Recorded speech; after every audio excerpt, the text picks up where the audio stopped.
The rain tapped against my bedroom window as I sat on the edge of my bed in the darkness. Downstairs, my mother's voice rose in another argument, though I couldn't tell if she was shouting at my father or someone on the phone. It didn't matter anymore. The noise had become like background traffic, constant and unchangeable. I reached under my bed and pulled out my worn notebook, opening it to draw a door covered in glowing vines and carved stars. Behind that door lived the world I had been building in my mind since I was 10 years old. Back then, I didn't understand what anxiety meant. I only knew my heart raced when my parents fought and my hands trembled when teachers called on me. People assumed I was shy, but it went deeper than that. The real world felt full of sharp edges and harsh sounds, and I didn't belong there. So I created somewhere else, a place where I lived in a small cottage beside a silver lake. The trees whispered kind words as I passed. The sky changed colors with my emotions, soft pink when I felt calm, deep blue when I was thoughtful, golden when I felt strong. Nobody yelled there, nobody ignored me either. I wasn't invisible like at school, or a burden like at home. I was simply myself, quiet, curious, and safe. At school, I stayed at the edge of everything. My classmates discussed their weekend plans while I smiled and nodded, never joining in. I told myself I didn't need real friends because I had so many in my imaginary world. There was Lyra, brave and wild, everything I wasn't. She protected me when classmates laughed too loudly and my chest tightened. When I failed tests and felt worthless, she reminded me I was more than my grades. I needed her because nobody in reality made me feel protected. I knew it wasn't normal for a 15-year-old to spend more time in imagination than in life. But whenever I tried to leave that world behind, I felt lost. Like standing in a crowded train station with no destination. Once in middle school, I mentioned my imaginary lake to a girl, hoping we might draw it together. She laughed and called it weird. My cheeks burned with shame, and I never shared my world with anyone again. At home, my father worked late and barely looked up from his phone when he was there. My mother floated between anger and silence. I learned to move quietly, ask nothing, and expect no warmth. In my safe world, there were no locked doors or cold dinners, only music in the trees and warmth everywhere. Then one day in art class, our teacher asked us to draw a place where we felt happy.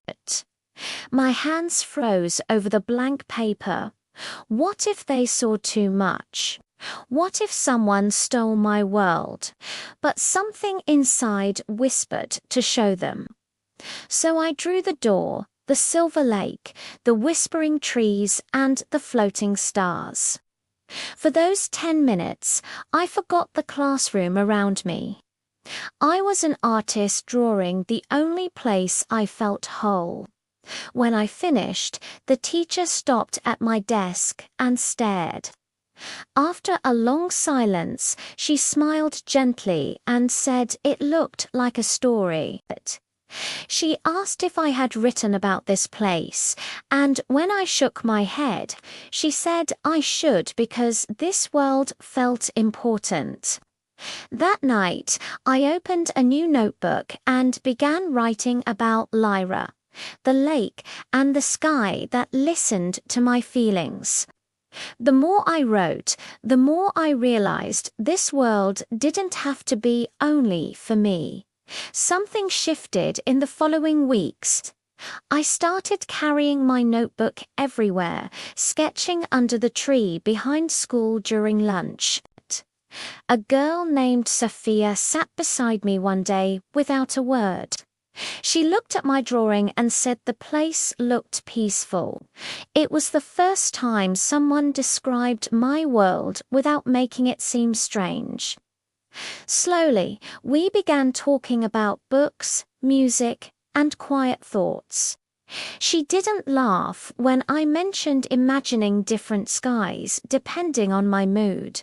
Instead, she said she did something similar, listening to music with her eyes closed until the world became softer. For the first time, I felt truly seen. Sophia became the first real person I let into my imaginary world. She brought her own notebook of quiet poems about being lost and wanting to be heard. I recognized myself in her words. Our friendship didn't fix everything, but it gave me safety in the real world, not just in my head. I stopped waiting for my parents to notice me and started seeing myself instead. When my art teacher asked me to submit something for the school's creative journal, I hesitated but eventually typed out one of my stories. Handing it to her felt like giving away a piece of my skin, but I also felt proud. When the journal came out with my story in it, Sophia read it 3 times before whispering that she knew I could do it. That spring, I painted a mural in my room with Sophia's help. We covered the walls with trees, skies, the silver lake, and the cottage. When we finished, I stood back and looked at it.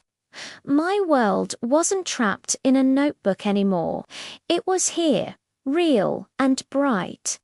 Sophia took my hand and said I didn't have to escape now because I had brought it here. Tears came, and for the first time I let myself cry in front of someone. I joined a local writing group that summer, meeting others who had felt invisible too. When I read my story aloud, my hands shook but my voice stayed steady. People really listened, and I realized the world I created to feel safe wasn't something to hide. It was something to share, because maybe it could make someone else feel safe too.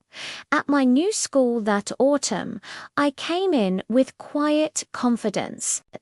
In English class, I wrote a story about Lyra and a quiet girl who painted skies and whispered to trees. A story about friendship and learning to return to the real world after hiding for so long. When I read it aloud, my voice shook at first, but I kept going. My classmates clapped, and some said they had never heard anything like it.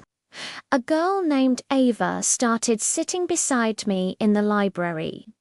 We began sharing our art, creating a new world together. My imagination wasn't a hiding place anymore. It had become my voice. When my story was published in a young author's magazine, I held the printed copy with my name on it and felt pride without fear. At the school's Creative Arts Night, Ava and I displayed our joint painting. People began seeing me differently, not as the quiet girl in the corner, but as someone with something to say. More importantly, I saw myself differently too. The world I created to feel safe is still with me. I visit it sometimes when I need comfort, but now I don't need to stay there. I've found strength in reality too, in friendships, in courage, and in the stories I'm no longer afraid to tell. I know that imagination saved me, but choosing to step forward and share what I had made changed everything. My world is still quiet, and I still love to draw trees that speak and lakes that reflect more than light.